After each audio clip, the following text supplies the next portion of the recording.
لیذکروا اسم اللہ علی ما رزقہم من بہیمۃ الانعام۔ قربانی کیا چیز ہے؟ قربانی میں انسان اپنا سب سے زیادہ پسندیدہ مال اللہ کے نام پر پیش کرتا ہے۔ ابراہیم علیہ السلام نے اپنی اولاد کو پیش کر دیا، گویا کہ انسان کے کسب میں سب سے قیمتی ذخیرہ اور سب سے قیمتی چیز اس کی اولاد ہے۔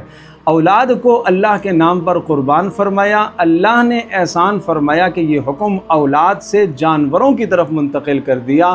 اب گویا کہ آپ جانور ذبح کر رہے ہیں، اپنے محبوب اور پسندیدہ مال سے آپ جانور خرید کر یا جانور کو خود پال کر اللہ کے نام پر ذبح کر رہے ہیں، اور تمہارا یہ جذبہ ہونا چاہیے کہ اگر اللہ کا حکم آ گیا اولاد کی قربانی کا، جان کی قربانی کا، سارے مال کی قربانی کا، ہر شے کے قربان کرنے کا اگر حکم آ گیا تو میں اس قربانی کو کرنے کے لیے بھی تیار ہوں۔